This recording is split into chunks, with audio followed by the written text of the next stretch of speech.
The rocket ship rode in orbit, close to an incredible wheel-like structure that spun gently in an ocean of seeming nothingness, 500 miles out from Earth.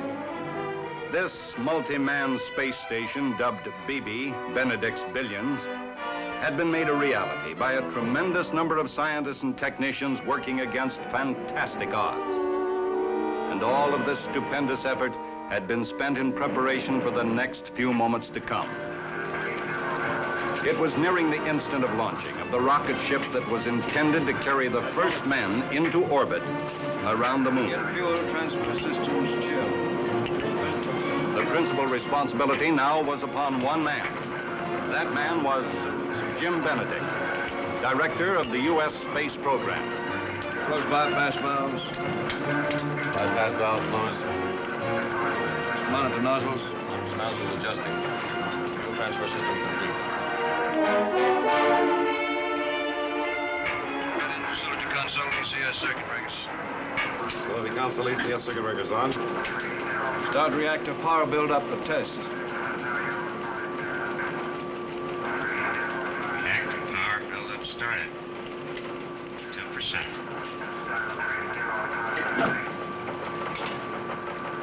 Again, heat exchanger instrumentation check. Heat exchanger instrumentation check begun.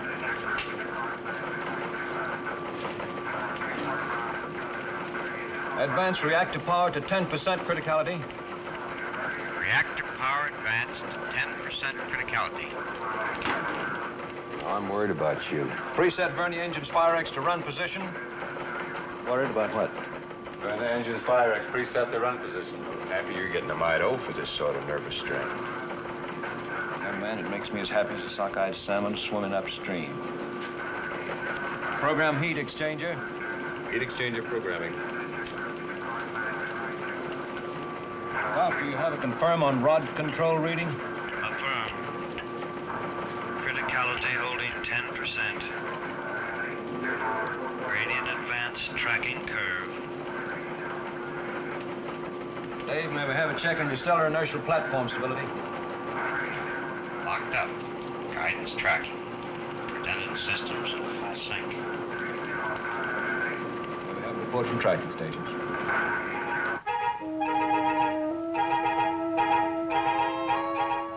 South Point, island of Hawaii, ready for tracking. Solomon's, Bougainville, ready for tracking. Singapore, ready.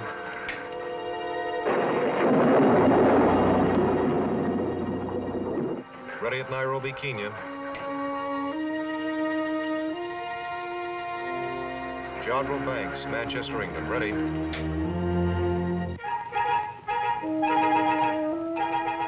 Villamil, Galapagos, ready to track.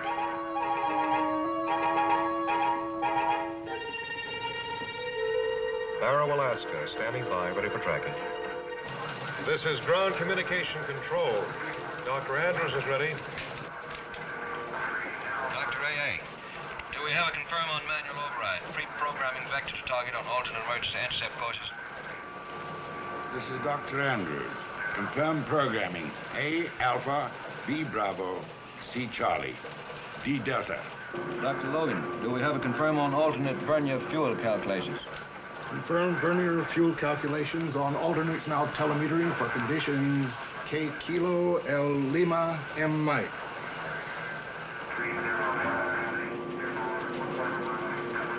Pressurize main mercury tank. Main mercury tank pressurizing.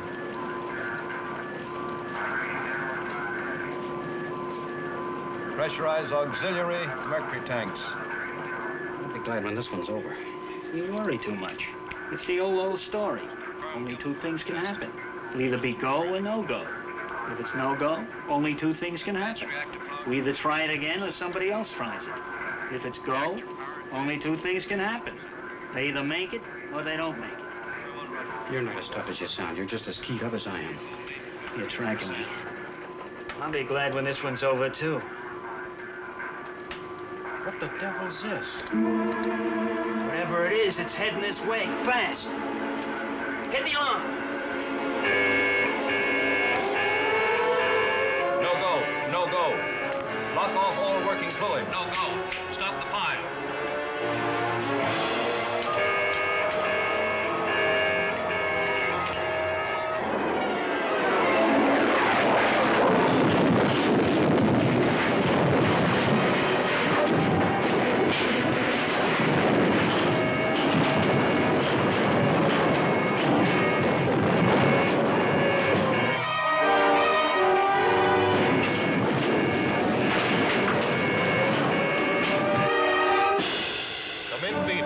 Come in, baby. This is ground communication control. Over. We've lost contact. GCC calling BB. This is Captain Schramm aboard rocket ship. BB in collision with meteoroid. Stabilize orbit. Stabilize orbit.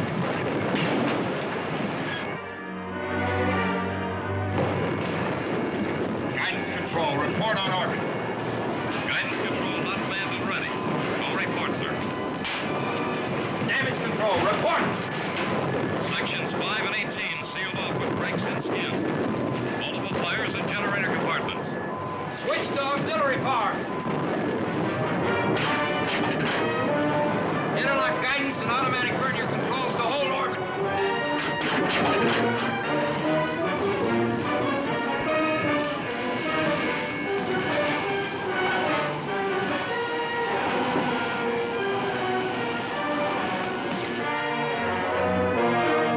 GCC calling BB. GCC calling BB. Come in, please. BB is pitching wildly, but seems to be sustaining orbit. If they go, what happens to us? All I'm worried about right now is them. Hey, Dolph. Come in, please.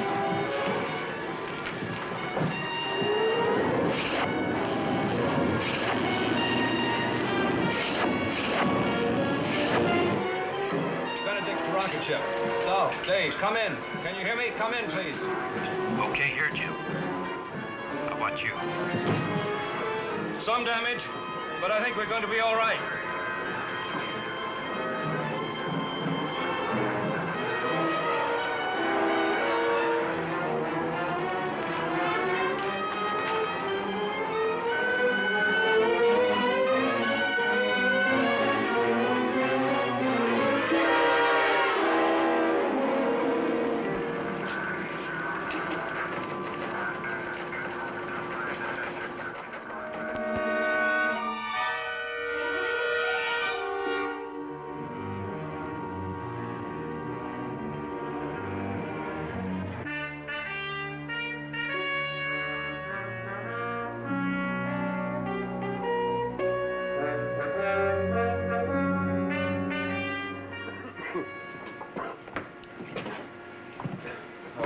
It sure got it in here, didn't it? Yep. Guess it's what you'd call beaten up. We'll have to rebuild the entire package. What luck. Don't crab about luck. If that thing had collided with us directly, then nothing left. Barely grazed us. This is only part of the damage. Is there much other damage? 2 other sections are ripped up a little. The important thing is nobody was hurt badly. I'm grateful for that. And we held it in orbit. That's something else to be grateful for. Still one more thing we can be grateful for. At least this is one setback they can't blame on us.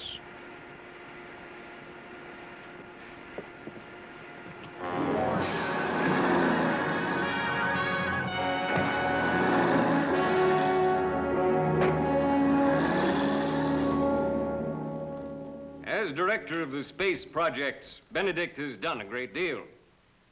But it's equally true that Benedict has promised even more. And the cost has been as spectacular as the achievements. Now we even wonder if that space station, popularly dubbed BB, or Benedict's Billions, is actually practical at all. Have Benedict and his experts realistically faced the hazards involved? Or have they been whistling in the dark? I could happily choke a guy like that. He's entitled to voice his opinion. He's making a lot of noise trying to get himself some headlines. Even people like him couldn't help the enemy more if they were paid agents.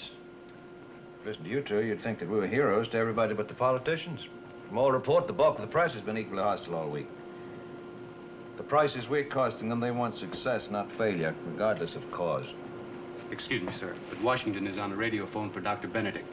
The communications officer said to tell you it's the White House.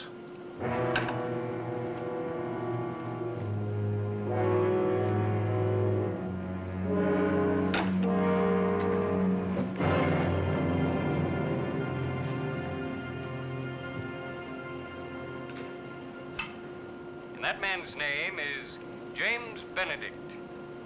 It's time the entire matter is investigated and reappraised. And it's my intention to have James Benedict subpoenaed by a special senatorial investigating committee on space.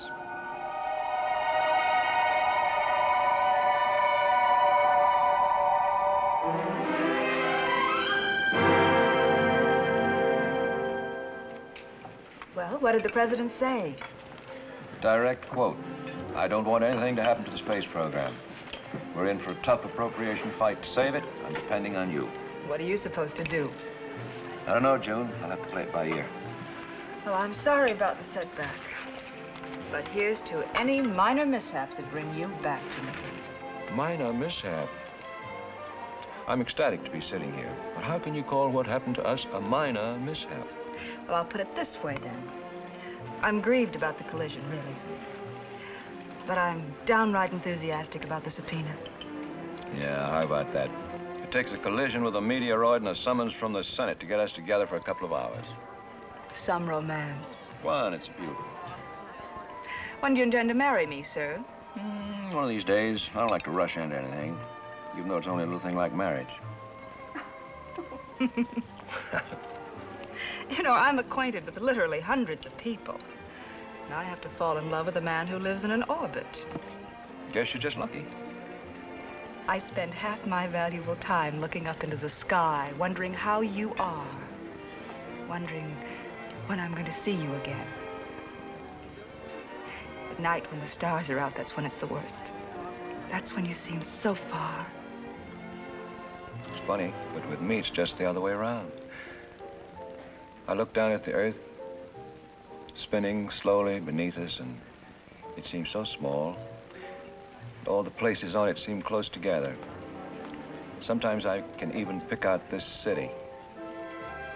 It seems like you're right below. And so very, very near. Must be beautiful. It's indescribable.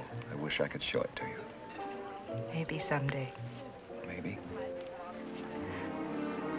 What you do is so important. I wouldn't have it any other way. I'm very proud of you. I'll be glad, though, when you're back to stay. I hope you don't mind. I invited Kim to join us for Dave's sake. Of course I don't mind. Hi, Jim. Hello, Kim. Oh, Jim, gee, it's wonderful to see you. Thanks. You're kind of a stinker. I haven't heard from you all week long. You're never home. I phoned you for 3 days. I tried for hours to get you this morning. Well, that kind of proves that one of us is a fraud, doesn't it? Jim, you really are looking just great. Because I lead such a relaxed life. May I take your order, ma'am? What are you two having? A mixed green salad. Yeah, that'll do just nicely, thank you. You're looking pretty trim yourself, Kim.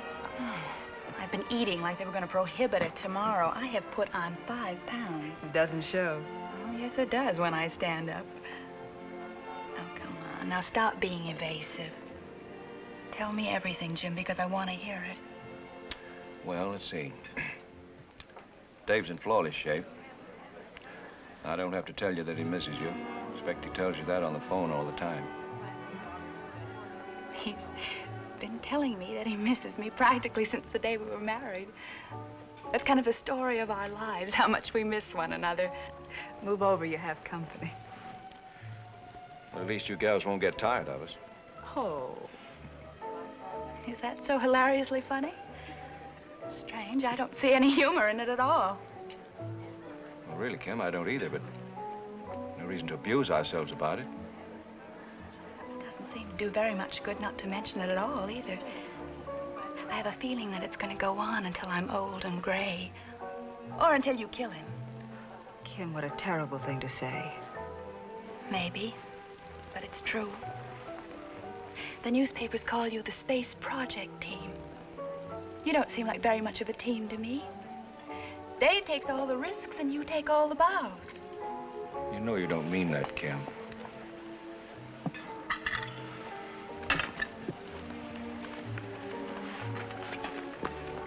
Tell me about the accident.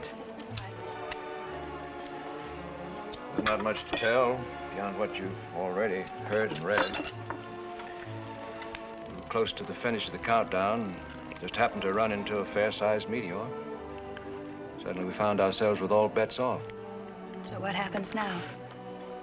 We have to shuttle up parts, prepare the station, and we reschedule and try it all over again. That is, if we come through this investigation successfully and still have the funds. Do you know, when I heard about the collision, I almost died. There was a news flash. And it was horrible. And I said, Kim, this is it. This is what you've been waiting for. You've been sitting out your whole life waiting to hear that Dave is dead. And that he's gone forever. It's hard on you, Kim, I know that.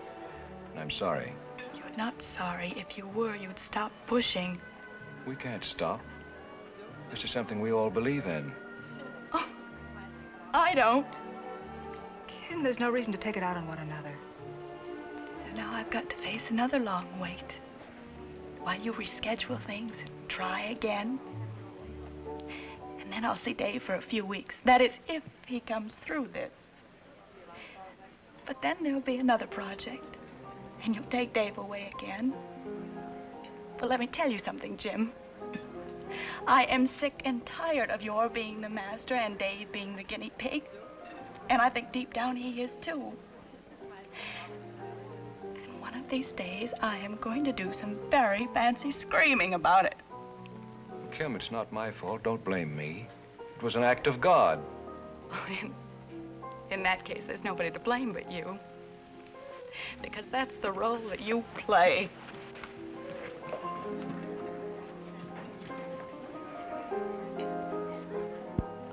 I'm very sorry for her. So am I. Sorry for you, too. She's quite unfair to you. If you didn't already have enough trouble, enough to worry about. Well, you know what they say. Them that has gets.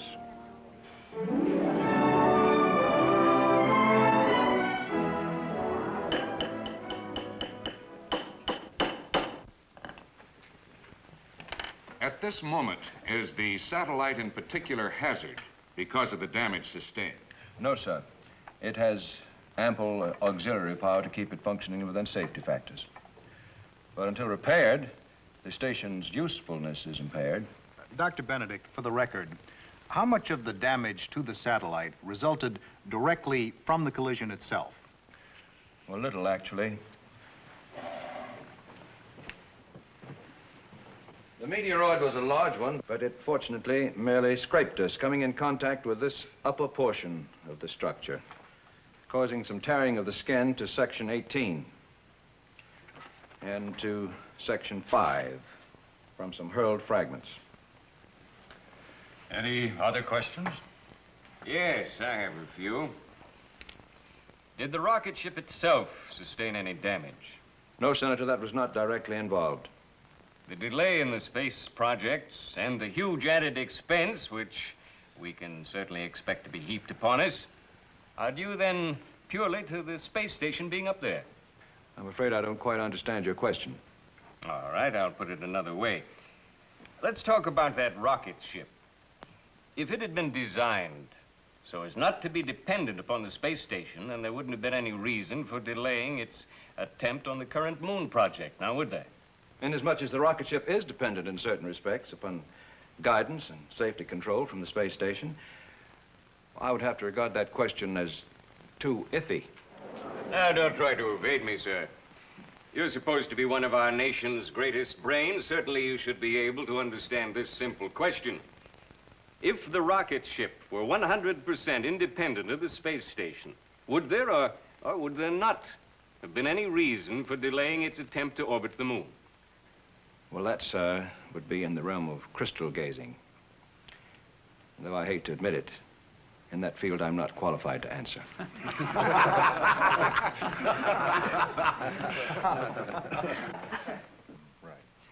How soon after the station is repaired will the rocket ship be ready again to make the lunar attempt?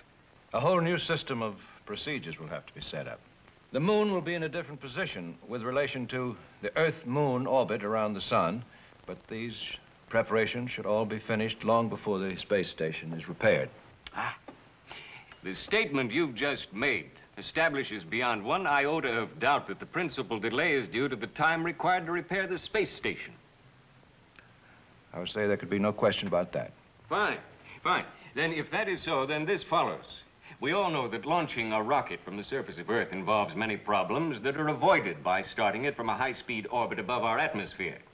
But a great number of missiles have been sent into space from the surface, and it seems that a big enough rocket for this present moon job would have been easier to attain and a lot cheaper than building that white elephant of a space station we know all too well as Benedict's billions. It's unfair. That's what it is. Unfair.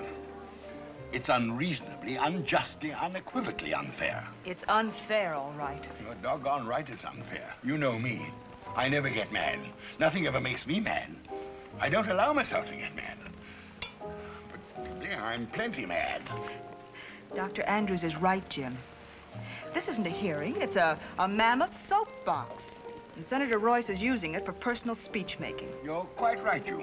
You're exactly right. The man's grandstanding. And he doesn't care who he hurts or what it costs. I'm used to it. It's practically a normal environment for me. Besides, it's not just me he's after. It's the wheel he's opposed to. Nonsense. He's opposed to everything we've done. He fought us from the very beginning, knowing that the publicity would make him famous. All right, that's true. So he's a demagogue, and so he makes loud and repetitious noises until the impressionable begin to listen. But I still have faith in the majority of Congress, and I have faith in the man in the street. He can be swayed this way and that, but when the truth eventually gets to him, he knows where to stand and what to support. But we haven't got time to wait for the man in the street. By the time he's made up his mind, we'll all be busted and out of business. That's exactly what worries me. I wish you two would eat your lunch. That's what the recess was for. Now, let's keep it official. Oh, no, I don't feel like it. Every time I think of that fabricating, phase-making phony, I lose my appetite. No wonder. It must be awful to be a sitting duck for an utter nitwit. It is. But worst of all, it gives the opposition a chance to blow their loud horns. Maybe we should blow some of our loud trumpets. Oh, come now, Dr. Andrews. I never heard a bragging or an egotistical statement out of you yet. Well, perhaps that's what's wrong with me. I'm too modest. Dr. Logan here's too modest. You're too modest. And the thousands of people who work for us are too modest. Well, what do you want us to do? Start taking bows for our latest delay? No, but we needn't go on hiding our light under a bushel either. June was right when she said that miracles are performed around here. They are. Every member of our unit performs them. I perform 6 or 7 of them every day before lunch. And Dr. Andrews, if you can't perform a miracle, you build a machine that performs one for you. Oh, that's the easy part of it. I do other things I wouldn't believe possible if I hadn't done them myself. Jim, I do think it's time you did a little bragging. So do I. And this afternoon, whether they introduce me or not, I'm going to give a speech. I bet it'll be a wonderful speech. I never made a speech in my life, mind you. I've given lectures, but I've never made a speech. This afternoon, I give a speech, and I'm going to tell them all they can go, jump in the river. Dr. Andrews, if I asked you to give me a promise, would you keep it? Why, of course you know that. What is it? That speech. Don't.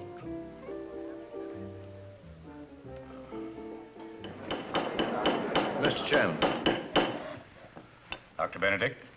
Before the lunch recess, Senator Royce made a statement about the space station, intimated its use being limited merely to its being a jumping-off place. Well, I think it only fair to place in the record a correction to that impression. Proceed.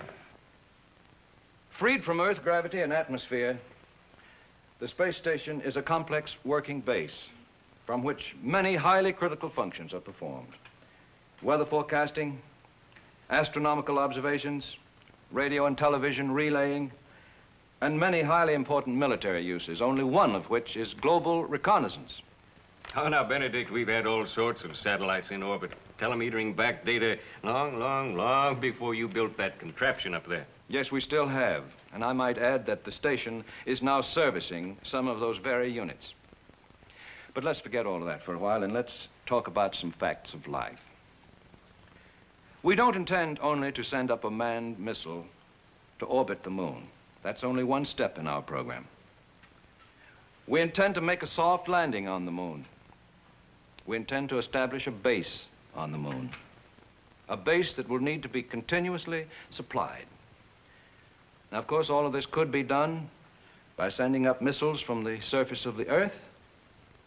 But to do this in such an obsolete way would cost billions and billions of dollars, more than what has been spent on BB. And this apparatus, Benedict's billions, is in orbit now and is operational. That's a broad and loose use of the word. I can hardly regard so delicate and vulnerable an installation as being operational. It, sir, is operational. There are equally learned scientists who feel that it is delicate and unreliable. Any number of these scientists talk to me. And I can tell you they have my ear. Now, what do you think of that? I think it's lucky, sir, that it's your ear they have and not mine.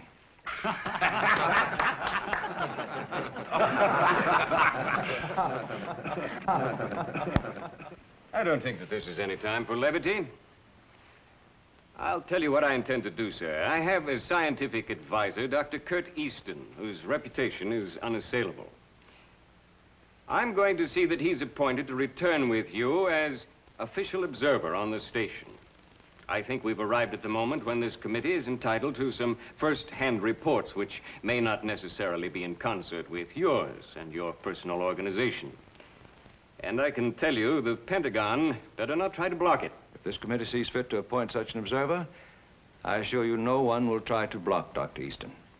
And now, sir, I want, here and now, as part of your testimony, an honest and frank appraisal of whatever other predictable hazards the space station really faces. Sir, there are any number of hazards and dangers, ranging all the way from radiation to innumerable possibilities of mechanical failure. But if you demand my frank appraisal of what I consider to be the greatest danger, it's the vacillation, the continuing swings of certain sections of public opinion. From the earliest days at Cape Canaveral, when we were first trying to outdo the first Sputniks, many people have teeter-tottered between anguish and triumph. Whenever the enemy made the slightest advance, loud voices proclaimed that we should beat them at all cost. And whenever the slightest gain was made, this unfailingly was followed by periods of apathy or complacency. And through it all, a few kept up the weeping and the wailing over the cost of survival. And there have always been political opportunists ready and waiting to grab a headline by jumping on the crest of each wave, whether it be one of enthusiasm or one of despair. Those of us on these projects are well aware of our responsibilities. And we recognize the value of committees such as this one, calling us in from time to time for a reckoning. And it's good that they take us to task and keep us on our toes. It's of little importance whether one by the name of Benedict bears the principal responsibility or someone else. I do not speak for myself, except to say that if I seem to be failing, I should be replaced immediately. But let us make up our minds once and for all whether we want an all-out space program or not. And if we decide that we do, as I pray we will, then let us remain constant to that purpose. And in the name of the future of our country, let us stop being like a changeable wind, blowing hot one day and cold the next. Instead, let us go forward in the American way, pioneering new frontiers without fear, taking pride in accomplishment, yet facing dangers and disappointments with resoluteness and without qualms and complaint.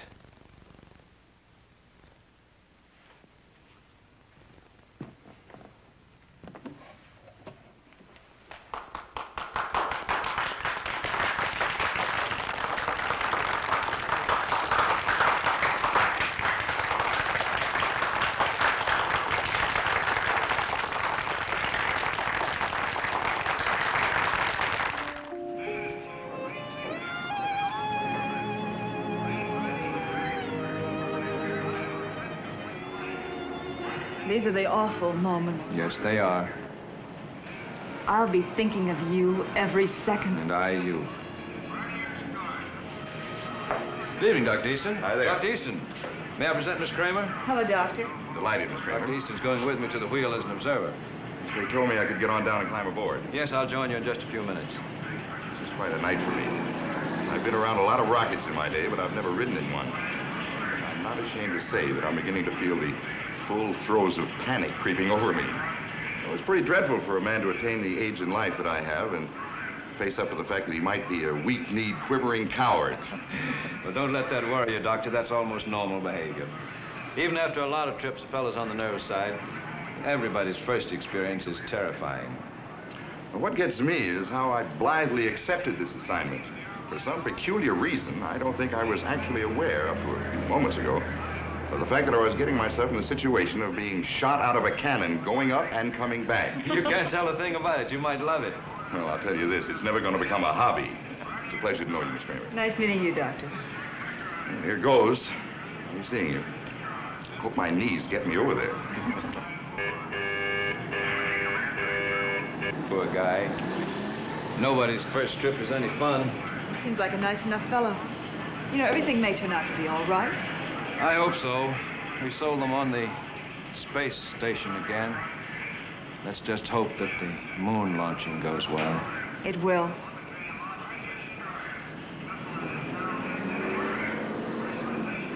We won't be leaving for hours yet, probably not until after sunrise. Maybe it'd be better if you didn't wait until we launch. Would you mind awfully? I can't stand to watch you get into that thing. Oh, it's not so bad. So long, fella. See any Martians? Give them my regards.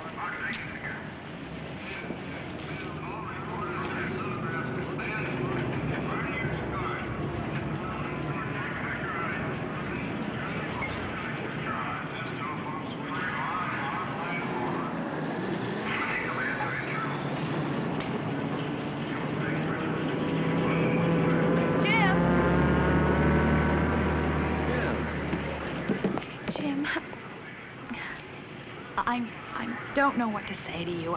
I'm so ashamed of what I said the other night. Kim, don't worry. Please don't. I didn't pay any attention to it. I wouldn't do anything to hurt you, you know that. Of course. I don't know what gets into me. I don't know why I act the way I do. You do understand, don't you? Of course I understand. It's rough on you as it can be with Dave away all the time. You don't understand. Oh, Jim. Can't you see the way that I feel about you?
Dave. Matt, how are you? Oh, fine.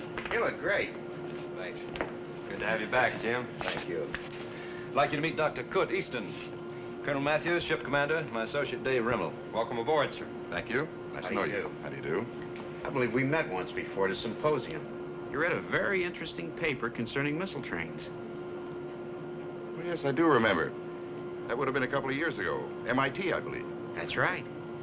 Well, as you know, Dr. Easton's going to be with us for a spell as an observer for the senatorial committee. I hope I won't be too much in the way. On the contrary, sir, we're proud of what we're doing up here. As a matter of fact, I'd like to take you on a tour of the wheel right now. Fine. I'm anxious to see all of it. Well, I'll meet you in a little while in the control complex. Good. See you.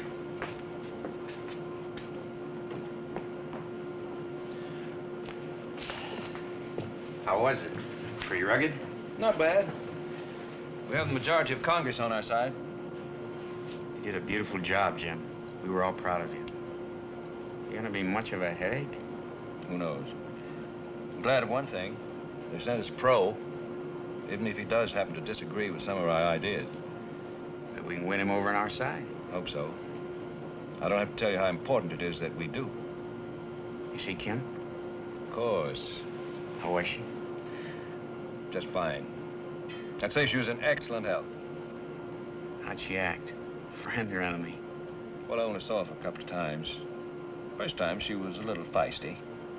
But the second time, she was warmer. Great. She's gonna end up loving you.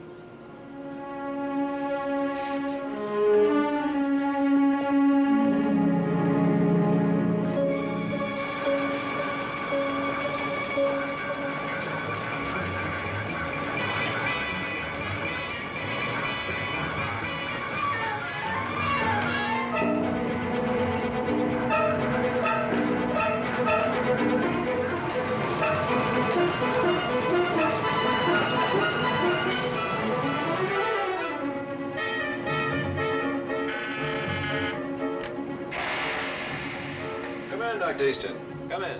Have you got a minute? Yes. I know the countdown's about to begin, and, well, I just wanted to wish you luck. It's very thoughtful of you. Thank you. Well, I've been up here just about a month, and I must say I've been more favorably impressed with each passing day. That's good to hear. Well, it's funny in a way. You know, quite frankly, I expected just the opposite. I rather anticipated that I'd not approve of nothing. I expected everything to be worth nowhere near the effort or cost I thought I was dead set against. That's very gratifying. Again, good luck. To you, too. Good luck. Thank you.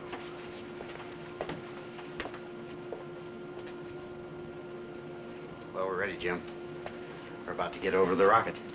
Take good care of yourself, baby. Don't let anything happen to you. I'll try, believe me, I'll try. I'll go down to the airlock with all of you. Jim. Yeah? I know I'm repeating myself. Stop worrying about Kim.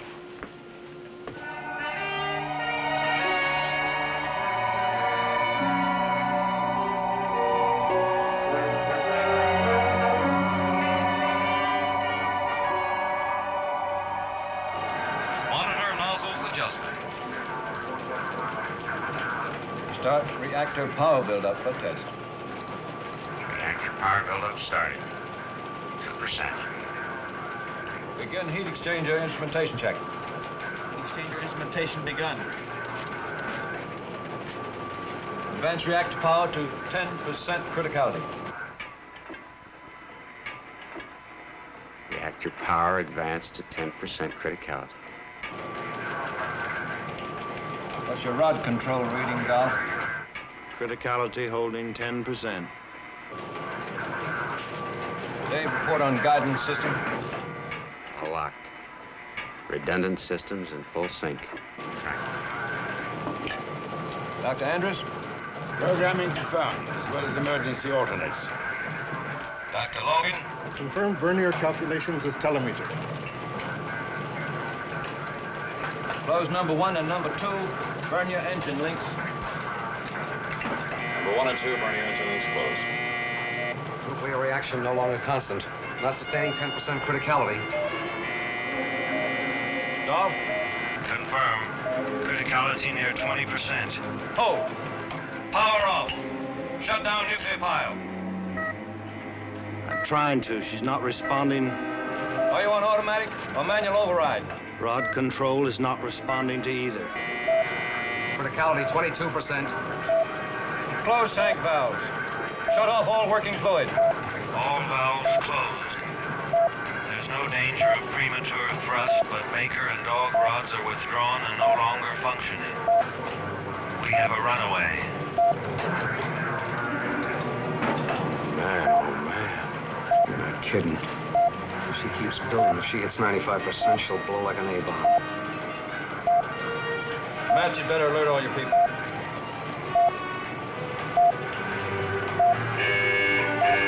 Attention, all ships company. Attention. This is Colonel Matthews speaking. We're faced with a possible nuclear explosion of the rocket ship. All personnel man emergency stations. Man emergency stations. Secure all compartments. Secure all compartments. Damage control parties, stand by. What's your guess, Dave? I'm trying to figure. Seems like it's got to be something in the servo linkage. 24. We've lost pressurization and thermal control in Charlie component. Jim? Can you give me a reading of pressure and temp in Charlie component? Sergeant? Pressure and temp lost in Charlie. That's your trouble. The servo linkage will be broken in that area. Criticality 26%. Got to get that pile closed down, and there's no way of doing it while those rods are out. I'll wait until we know exactly what's fouled up. 28%. Those are secondary servo units in that component. They activate the pneumatic system of the reactor.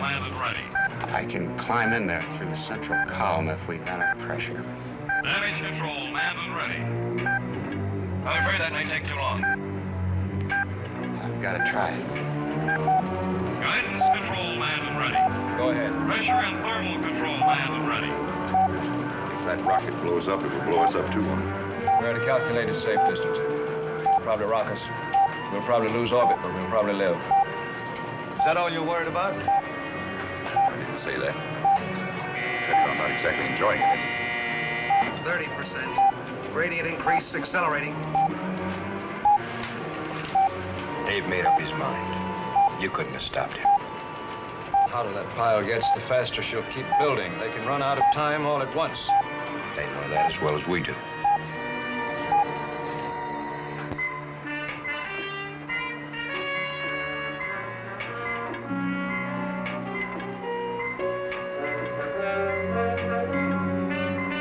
Ready now. Get pressurization. Depressurized rocket. Criticality 32%.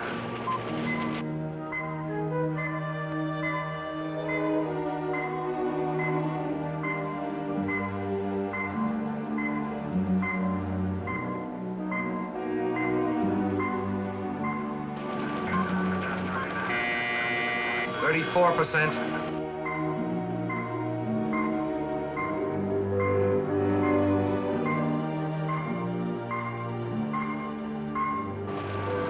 Dolph, is Dave able to get through there? Yep, he's making it. 36%.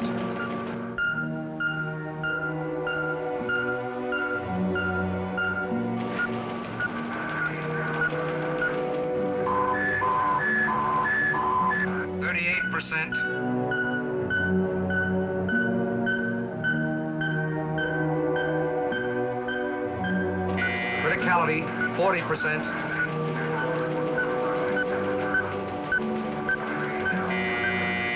44%.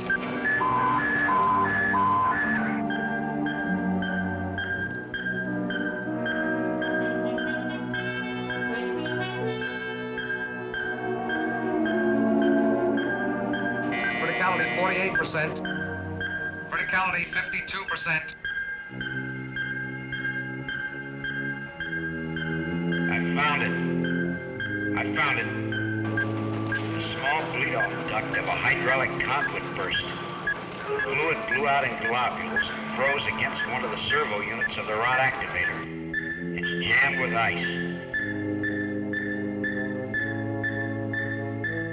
Can you free it? I'll need a finer instrument so I don't foul it up.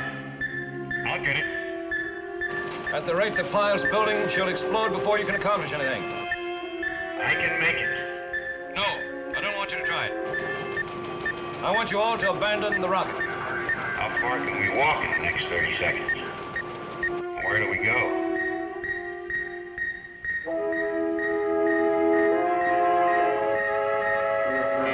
%.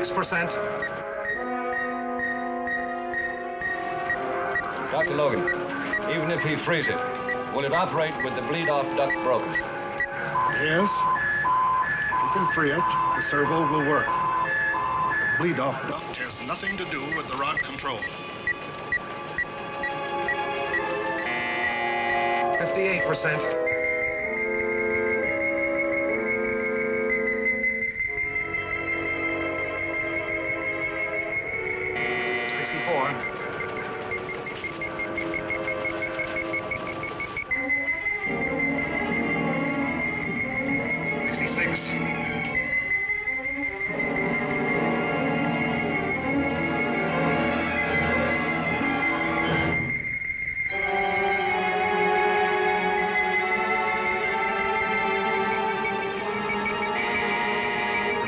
70%.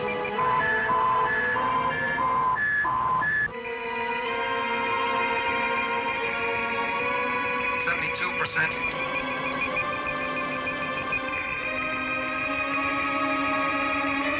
Now, get back to the controls. Let me know if I free it.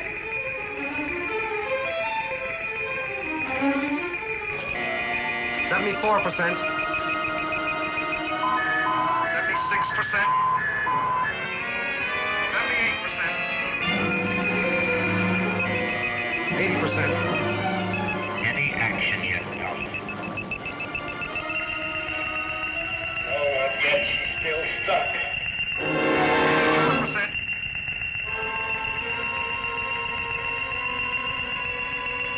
88%.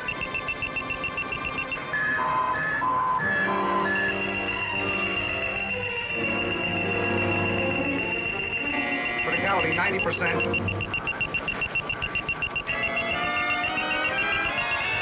Beginning to function. She's beginning to function. Criticality 92%. Criticality 88%. 84%. Dropping.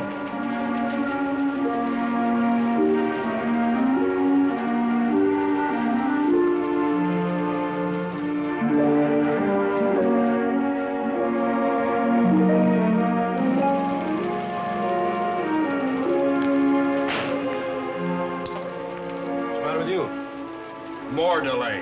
Another month. You're right. But it's a month that Dr. Easton can help explain.